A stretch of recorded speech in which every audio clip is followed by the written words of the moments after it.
memang darurat ya. Kalau semacam ini kita masih luas. Oleh karena itu di antara para sahabat itu sesuai dengan asbab nuzulnya ini ayat, ada sebagian yang memang mungkin ya kurang senang dipindahkan, tidak mau geser itu antaranya ya.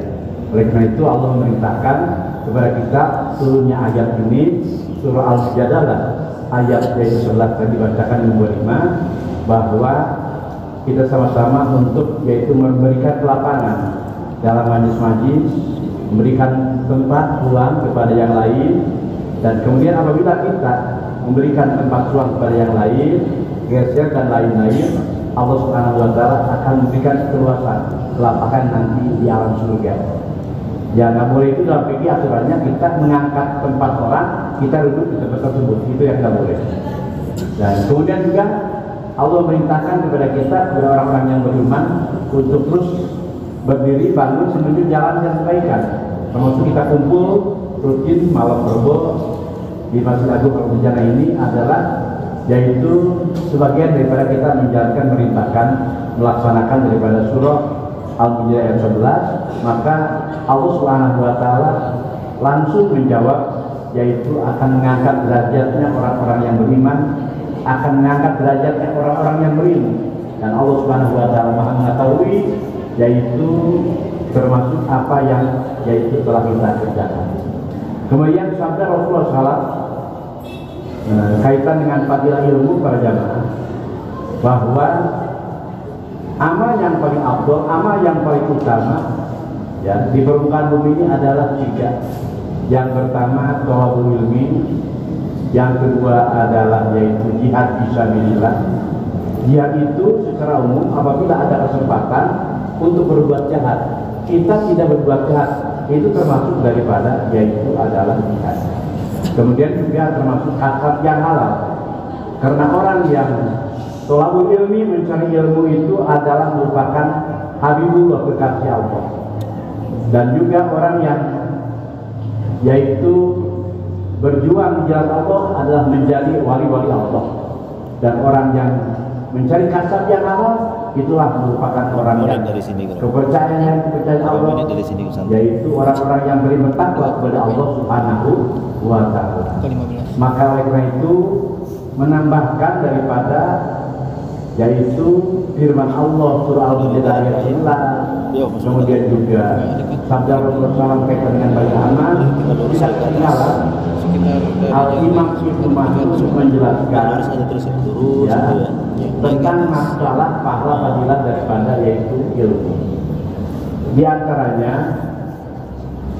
apa yang disampaikan oleh Al-Imam Mu'adz bin Jabal, ta'alamul ilma, belajarlah kalian yaitu ilmu pengetahuan agama.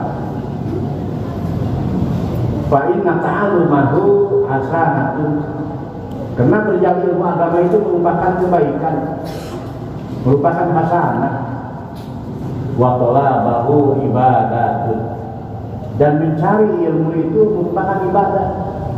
Kita dari rumah masing-masing di majlis taklim mana saja, termasuk kita salam Rebo, itu adalah merupakan ibadah. Wa muzakaratuhu tasbihun, muzakarah ilmu itu kita ingat ilmu yang kemarin sampaikan oleh Al-Mukarram, guru kita, narasumber kita yang memang tiap minggu nanti insya Allah akan beda-beda dan hadir pula para narasumber kita ini pada malam hari ini ya, kumpul bahwa mengingat ilmu itu merupakan adalah tasbih. Kemudian juga wal bahsu anhu jihadun, dan meneliti ilmu itu adalah merupakan yaitu merupakan jihad fisabilillah. Kemudian juga wa ta'limahu man la yamuhu shadaqatun, dan kita juga yaitu memberikan yaitu adalah pelajaran kepada orang-orang yang tidak mengetahui, memberikan ilmu kepada orang-orang yang tidak tahu, itu merupakan adalah sedekah. Wa badluhu li ahlihi qurbatun, dan kita menyerahkan ilmu ya kepada ahlinya, kepada bidangnya, Dan kemudian juga kepada yang berhak, itulah merupakan yaitu takarub kepada Allah Subhanahu wa Ta'ala. Kemudian lanjutan dari apa yang disampaikan oleh Mu'adz bin Jabal, ala innal ilma sabilu manazilil akhirah, sabilu manazil ahli jannah. Ketahuilah bahwa yaitu sesungguhnya yang namanya ilmu itu merupakan yaitu tingkatan-tingkatan untuk mencapai derajat martabat adalah di surga. Kemudian juga wa huwa mu'nisu fil wahsan, dan juga ilmu itu adalah merupakan penggembira para jamaah, ya penghibur dalam keadaan keresahan, kegelisahan. Kemudian juga wasahibu bil qurbah, ilmu itu akan menjadi sahabat kita, sahib kita ketika dalam pengasingan. Kemudian juga wal muhaddisu fil khalwah, wal muhaddisu fil khalwah itu adalah merupakan yaitu akan berbicara dalam pengasingan, ya, dalam pengembaraan. Wa dalilu ala syara'i, termasuk itu ilmu itu akan memberikan petunjuk untuk menuju mencapai jalan kebahagiaan. Dan juga wa numu'inu al-doro'i, ilmu itu akan menjadi pertolongan kita ketika menghadapi kita dalam keadaan bahaya.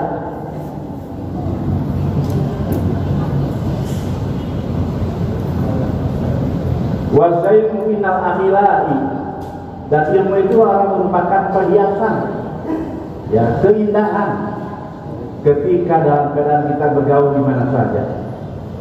Wasilahu al-adai, dan ilmu itu adalah merupakan senjata dalam menghadapi musuh-musuh kita. Yarfa'ullahu bihi kauman faidaluhum bil khairi qadatan aimatan tuttaka asaluhum wa yukada bi'amalihim. Jadi Allah Subhanahu wa Ta'ala akan mengangkat derajatnya kaum dengan barokahnya ilmu.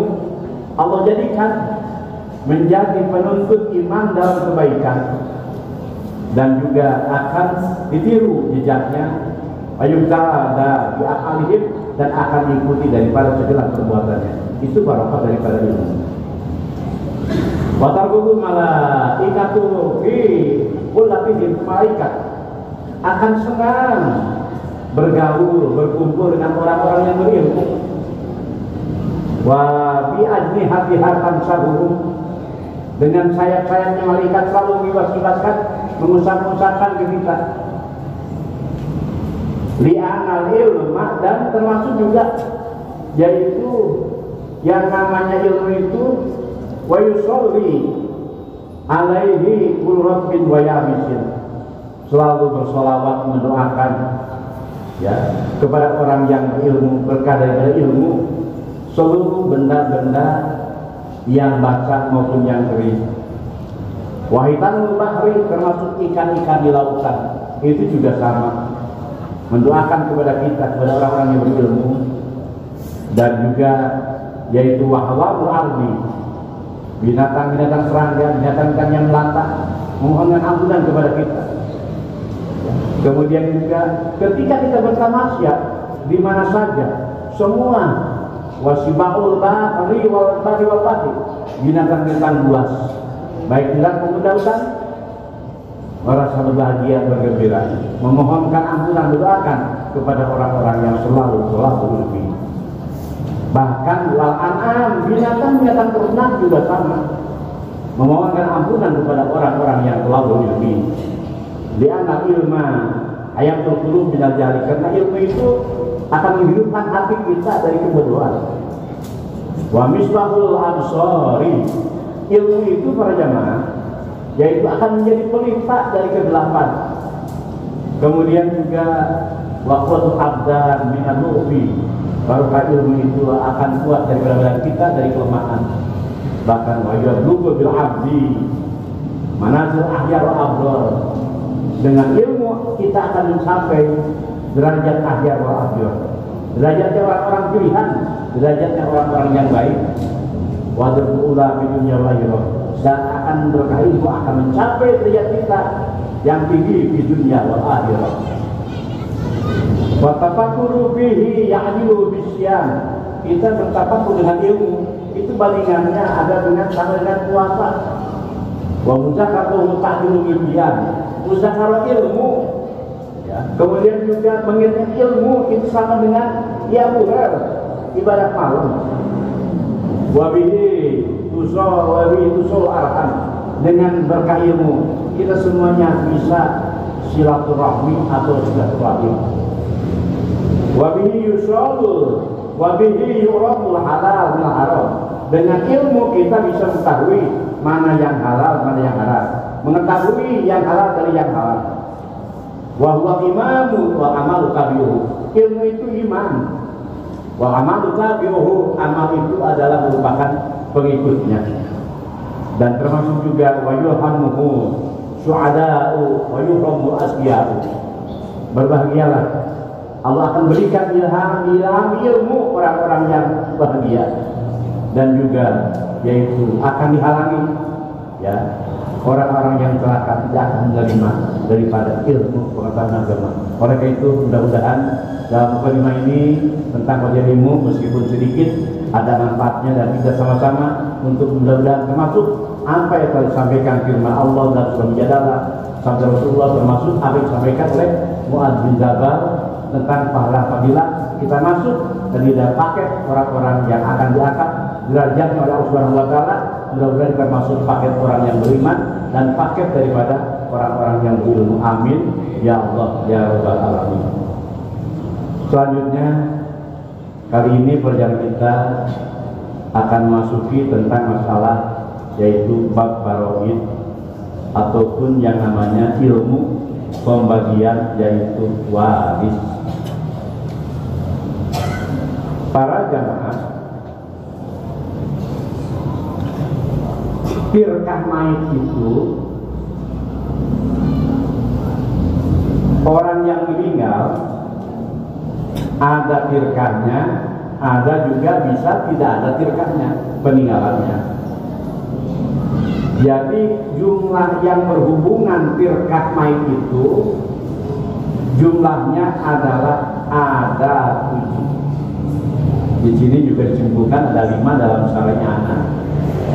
Dan kemudian juga yaitu dalam kitab lain dalam Nazm jumlahnya dipecah menjadi 7. Dalam Nazim juga sama, wa jumlatu mata'alaqatir kasab'an wa fadzakatu wa rohnu wa dainu sumajinaya wa mu'nun bitajjil maiti fawasiyah bisulsil mali irsul waza tatmimul jumlah.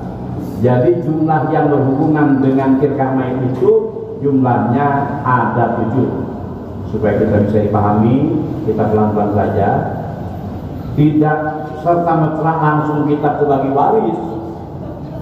Jadi yang ada hubungan dengan firqah mayit itu jumlahnya ada berapa? Ada 7. Yang pertama yaitu adalah zakat.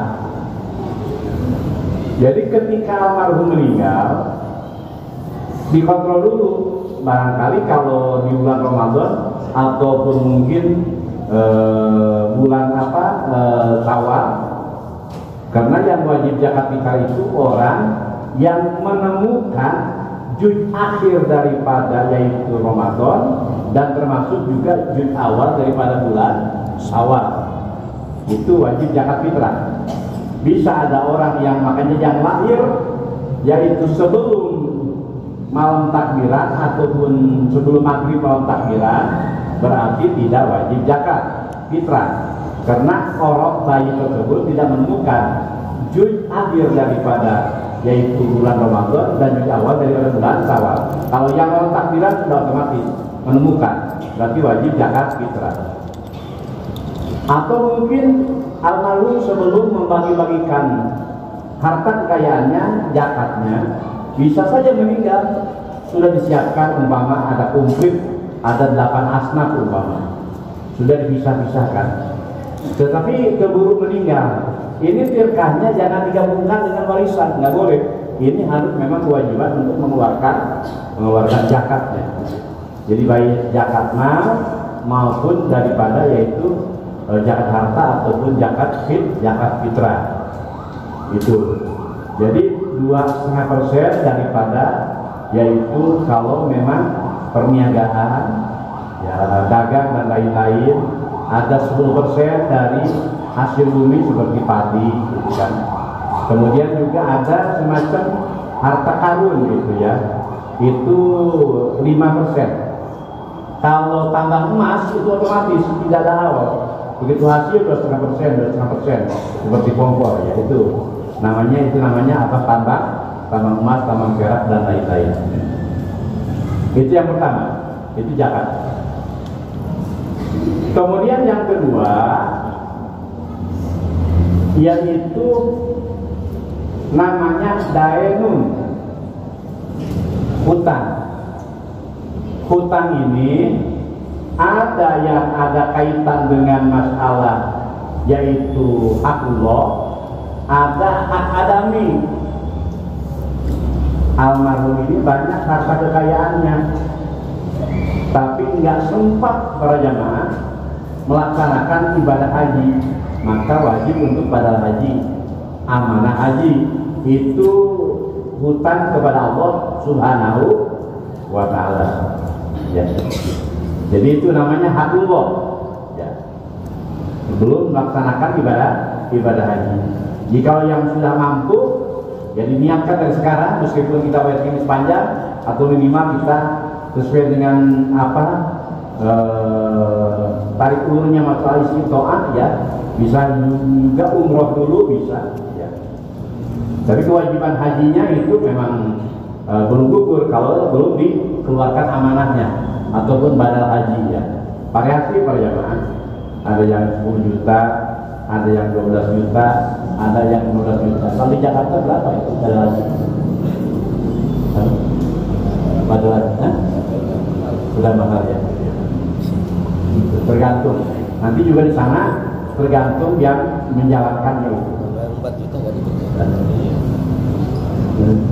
Ada yang 20, ada yang 15, ya badal haji. Ini harus cepat ya. Kalau memang merasa mampu, almarhum ini banyak dekatnya, cepat dulu kepada keluarganya ini untuk informasikan tentang masalah badal haji. Ya.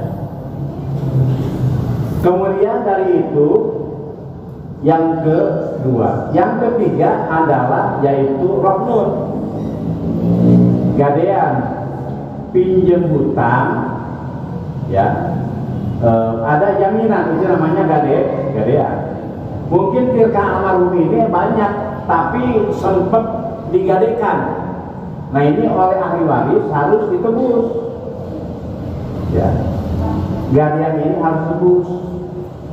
Kita menggadekan ada waktunya ataupun bebas mutlak.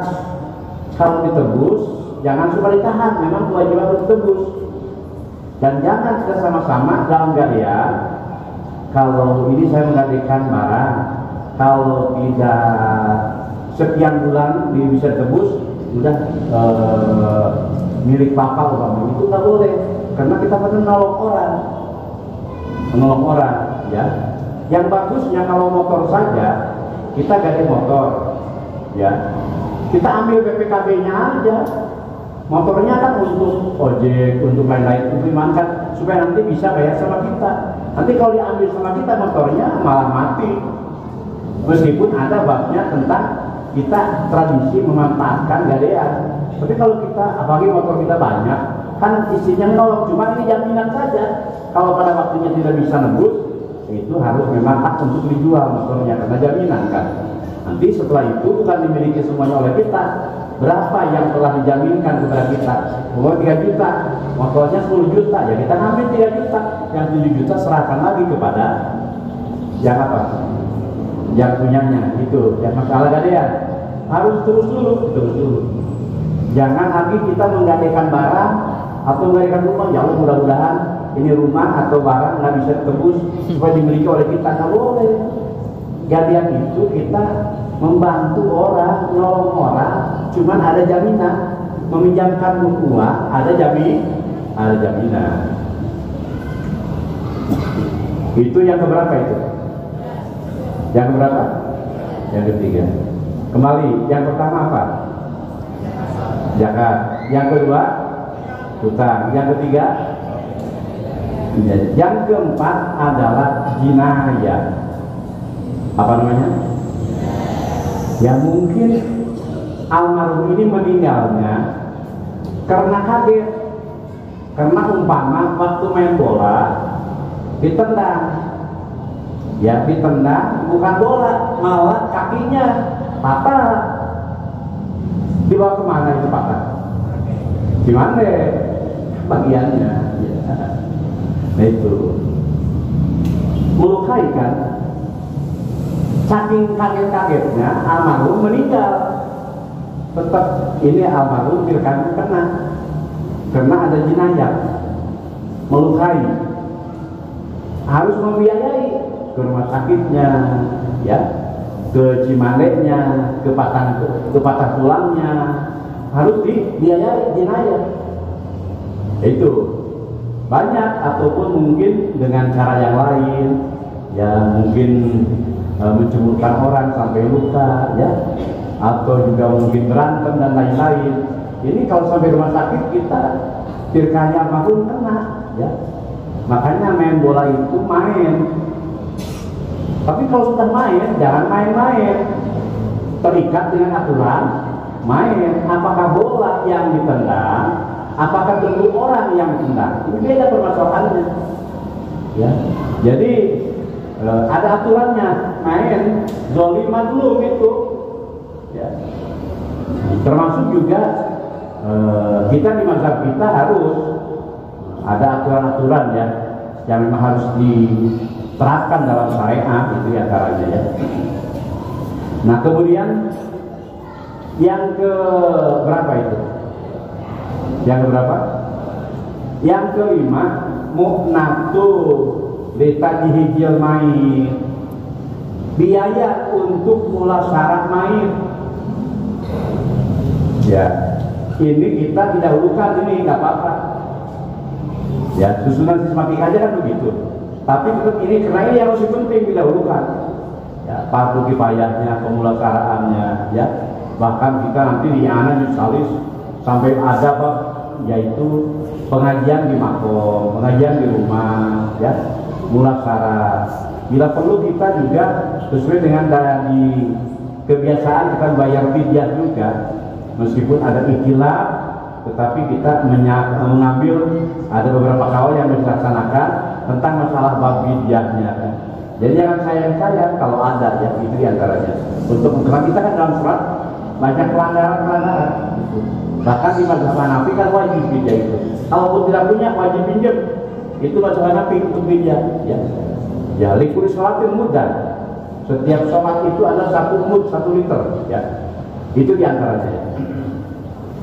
Kemudian itu tentang masalah mulasarah, belum mandikannya, mengkapaninya, belum diajikannya. Ini dulu aja didahulukannya tentang pemulasaraan. Nah, bahkan di Jakarta katanya lebih mahal kadang-kadang, ya, karena satu paket dengan sampai pemandian, pemakaman, kemudian juga mengkapani dan lain-lainnya. Itu yang keberapa? Yang berapa? Yang kelima. Warisan masih jauh nggak? Masih jauh. Karena orang baru meninggal sudah ribut warisan. Orang baru meninggal sudah ribut warisan, masih jauh. Yang keenam adalah yaitu wasiatu bisusil mali. Ya. Jadi wasiat dulu, tapi wasiat tidak boleh lebih daripada yaitu 1/3. 1/3. Jadi kalau ada wasiat lebih 1/3, itu hukumnya adalah tidak sah. Ya, jadi harus dikontrol dulu. Barangkali almarhum pernah wasiat itu dipotong dari tirkannya. Umpama almarhum punya sawah 1 hektar, sudah diwasiatkan untuk majelis taklim, pondok pesantren, yayasan sertifikat Islam, atau mungkin untuk masjid, madrasah umpama 2000 meter Bapak. Itu dipotong dulu. Ya, karena kalau ke 1 hektar itu 10.000 ya. Ya, itu di bawah 1/3 itu lebih bagus ya. Jadi wasiat itu di bawah 1/3. Itu yang keberapa? Yang kedua. Yang terakhir adalah irsun wajah tapi jumlah dan nazom dan terakhir. Baru yang ke-7 itu adalah yaitu bagi waris. Ya, jangan tunda-tunda bagi waris itu. Jangan merasa cuma jangan saya usahakan, nggak boleh. Warisan itu harus dibagikan. Karena kalau sudah jatuh kepada anak cucu kita, ibu kita malah berabe. Nanti kan ada babat yang lain dalam ilmu faraid itu. Jadi harus dibagikan. Ya bila perlu, jangan sampai kalau memang tanahnya terbatas, jangan sampai di kotak-kotak udah aja dijual, dibagikan uangnya itu aja. Yang lebih praktis lagi, lebih lebih mudah lagi untuk membagikannya ya. Itu diantaranya. Jadi para jamaah itu sekilas mukadimah pembukaan dan ibadah yaitu faraid ataupun ilmu pembagian waris. Jadi masih jauh kita warisan.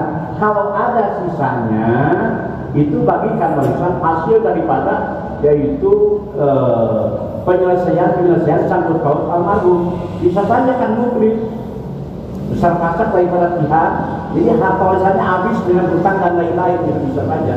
Itu diantaranya. Makanya dalam kitab Robiah itu menjelaskan kalau tidak ada sama sekali kebagian ahli waris, cukup dengan al-bawaki. Al-bawaki itu pada nangis saja. Nangis juga rezeki milik dari Allah Subhanahu wa taala. Karena itu nikmat daripada Allah Subhanahu wa taala. Nah, apa yang dibagikan kalau memang yaitu membagikannya sesuai dengan aturan syara. Ada waktu sedikit barangkali para jamaah ada yang mau bertanya.